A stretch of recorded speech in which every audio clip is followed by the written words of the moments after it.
Reignite your intuition to grow your intuitive self. This is the episode where I talk with Helen Iwata. My name is Angela and I'm your host of the show and a highly intuitive person by birth who never lost her connection. I am the expert in supporting you regaining your intuition and living a fulfilled and much easier life with it. Trusting fully your intuition takes time and is a very individual process. I share with you my knowledge and strategies I have developed to support yourself on a daily basis in any situation. By signing up to my freebie, you can support yourself to connect with your intuition. Go to angelahack.com, choose podcast, and there you'll find the link.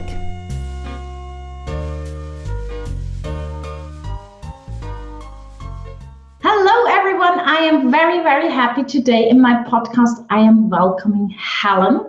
Helen is actually sitting in Japan right now, but she is, as I would call her, a world traveler. Before we started the interview, we spoke about jet lags, and she is much better in managing them than I am. I met Helen through a friend of mine, and however, I was just surprised by what she's doing because, to be honest, before that, I've never heard of someone who is doing her business, and I'm very, very happy to welcome you, Helen. Great to have you here. Thank you. Thank you. It's a pleasure to be here. I'm so delighted. So a little bit about you said that I'm in Japan. I'm in Tokyo. I'm originally from the UK, and I've lived in Japan for 28 years. And what I do here is I'm a communication skills coach, and I primarily work with Japanese people who work in global businesses. So I help them with presentation skills, running effective meetings, and all those kind of communications for work. Okay, that sounds very interesting. But the part that interests me a lot more right now at the beginning is for 28 years. I mean, people can't see you, but that must have been at a very young age that you left the UK, if you ask me. Thank you. I actually left the week after I graduated from university. That must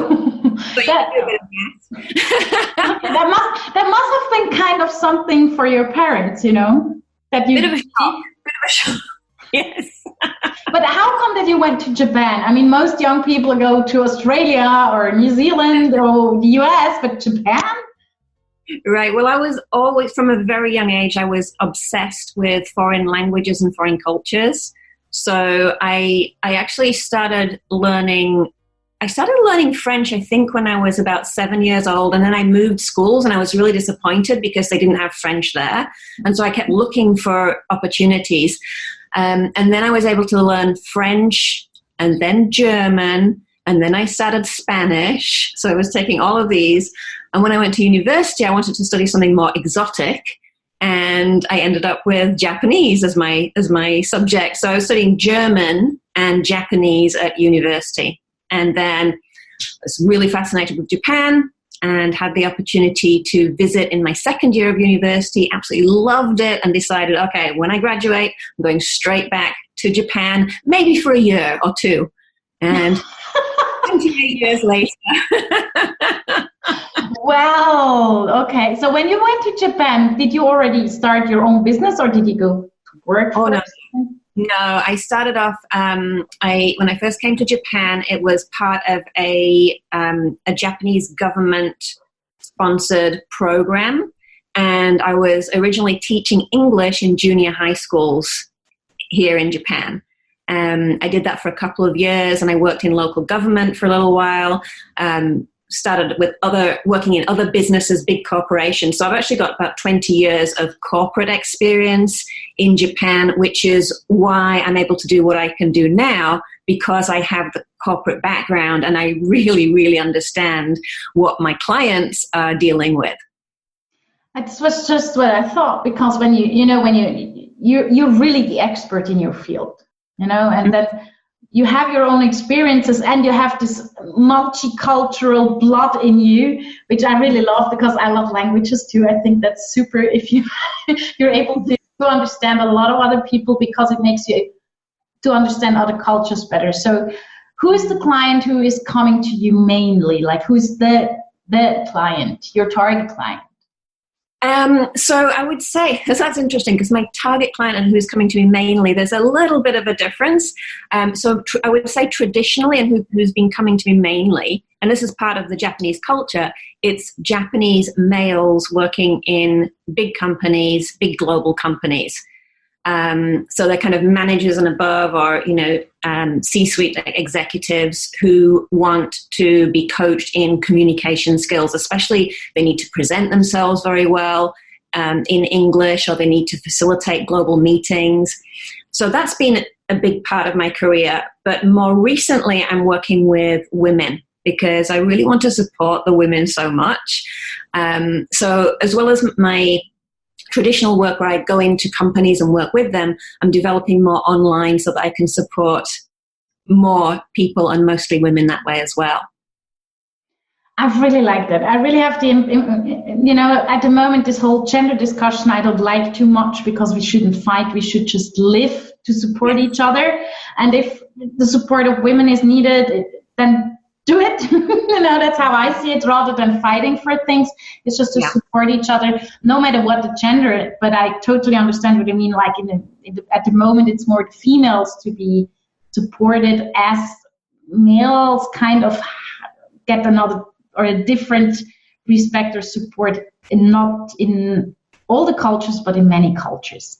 Yeah, and traditionally it's been that way very much in Japan.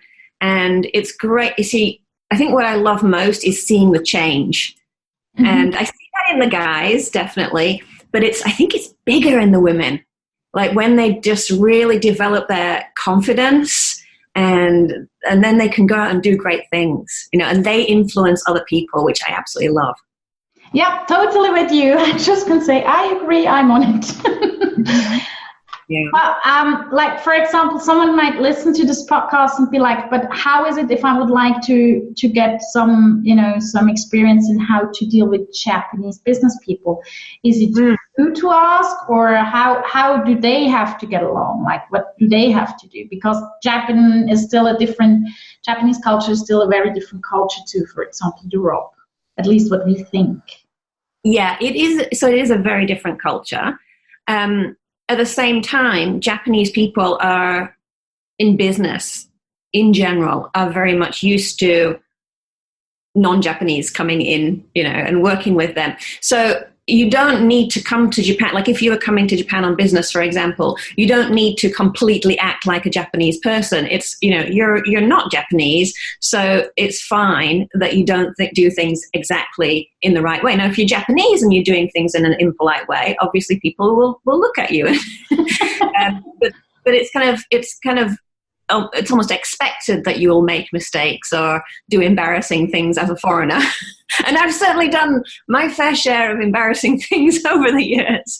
Like, I can give you an example, very simple example is, the changing shoes. As you go into someone's house and you take your shoes off, and very often there'll be slippers that you wear to go into the house. And it's not just going into the house, but into the toilet, the bathroom, right? You change slippers to go in there. And one of the most typical mistakes that foreigners will make is they will come wandering back into the living room wearing the toilet slippers. Oh! Because you forget. You don't think I'm going to change the slippers again. And that's happened many times, and I've seen other people do it. It's just such a common mistake.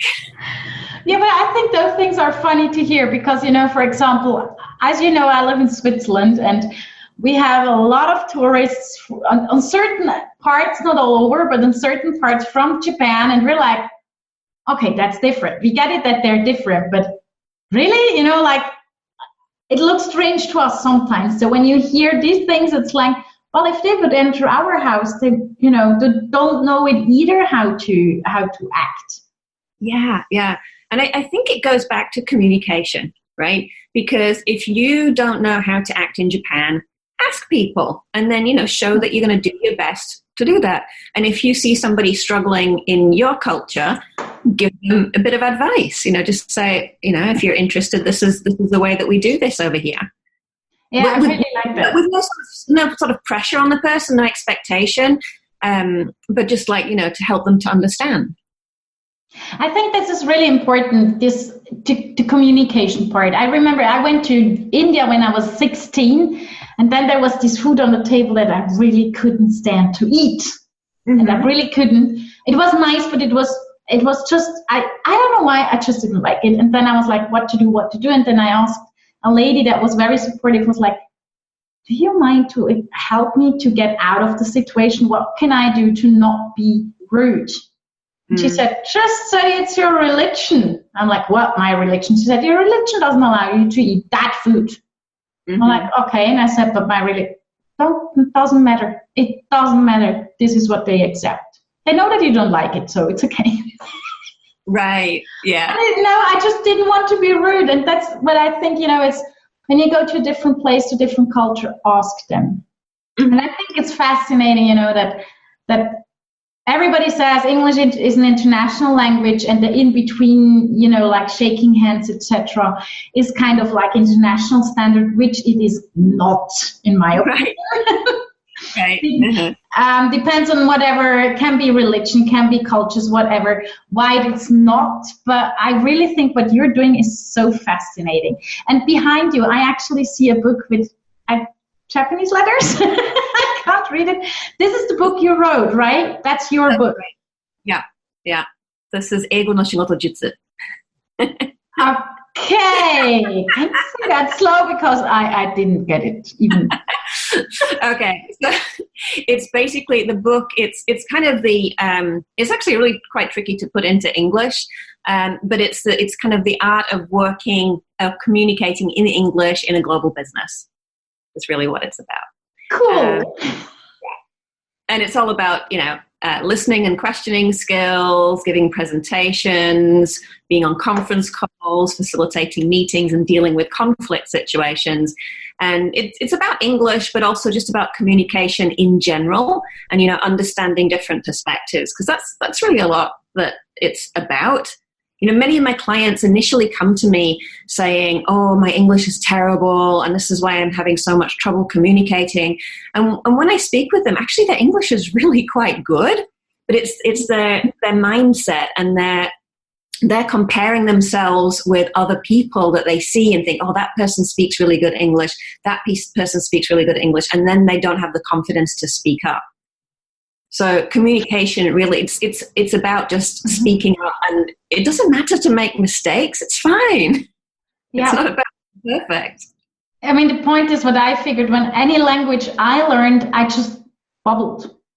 No matter what I said. At the end of the day, I get corrections, I made mistakes, but that's how you learn. And I think as we are aware that, for me, English is also a foreign language. I know I make mistakes. I even hear them the moment I say it, and I'm like, oh, but it happens. And I think in the international working world, we also know that we become even more humans than we were for a long time, and we realize, hey, come on, so it's a mistake. And then I understand what the person wants. Thank you that you learn a language that we both can communicate with.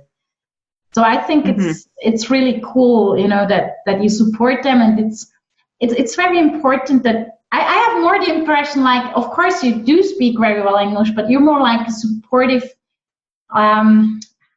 you're just kind of a coach. You give them the code of confidence to communicate, how to act, how to react. And I think that's super cool what you do. I really like it. Thank you. I do too. I love it. Yeah, well, that's good. That's important. You're the expert. So if people want to find you, how do they find you? Where do they find you? What I would recommend, since we're talking on a podcast now, is I have a podcast, the Sasuga podcast. And I speak in English on that, and I'm talking about communication tips. So if that's something that people are interested in, go have a little listen to that. And they find it on your homepage, right? It's on my homepage, but it's on iTunes, it's on Stitcher. So yeah. And they find it through your name, Helen Iwata, or is it under another name? I'm not. I think you can probably find it under my name, Helen Iwata, but the Sasuga podcast. So Sasuga is SASUGA. Now, if people look at that, in English-speaking people look at that, they often think it's sausage. It's not the sausage podcast. It's the Sasuga podcast. Okay, what does the word Sasuga means? All right. So I was waiting for you to ask me this question. So it's actually a word that's pretty difficult there's no direct translation in English. And this is part of the reason that I love the word. It kind of means things like, wow, or that's really great, or you did a fantastic job, or that's exactly the sort of fantastic thing that I would expect from you. It's a really positive word. And I chose it because I have 3 reasons I chose it. So first of all, I work in communication, and to me, communication should be clear and concise as much as possible. So if you say "sasuga" to somebody, that's like a really clear, concise compliment to someone.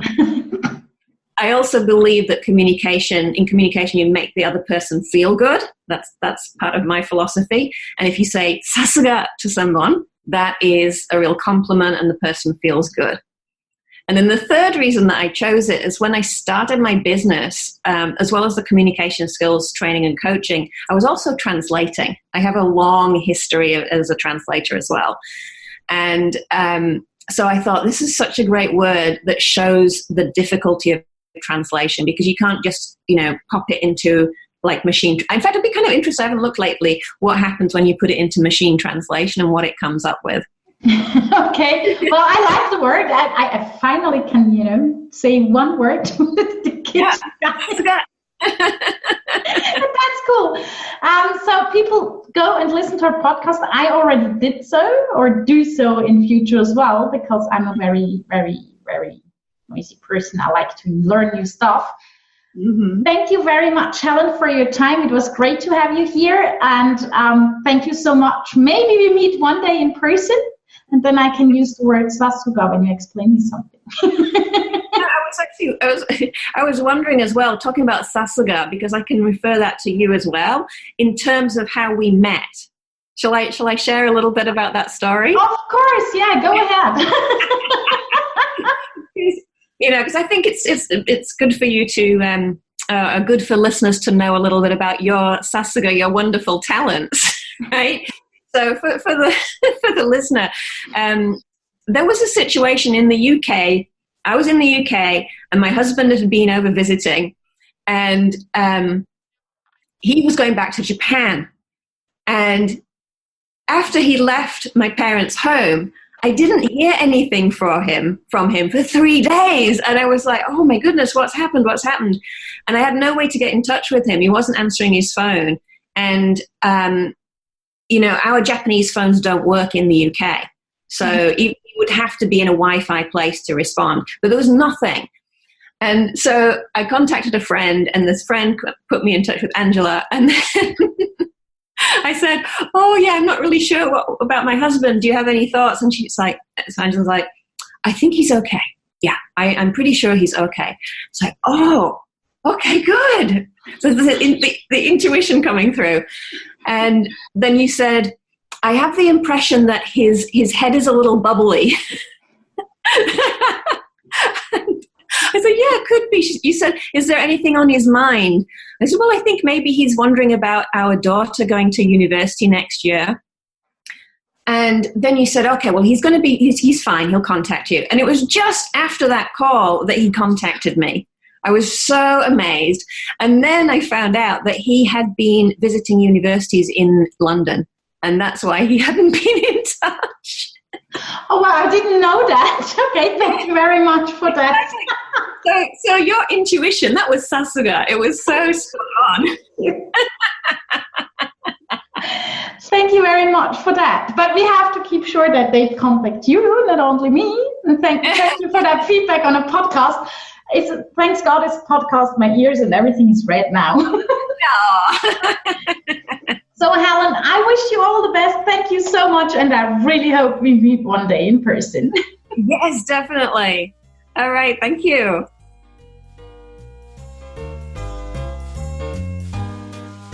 Are you ready for reignition? Yes? Then go to angelahack.com, choose podcast and sign up for the freebie with the link you find there. And if you want to know more about Helen, make sure that you go on the link to her homepage. She will be happy to hear from you. Thank Thank you for listening to Reignite Your Intuition and to today's interview. If you feel like leaving a comment or anything else, please do so. Have a marvelous day, and thank you so much for your attention.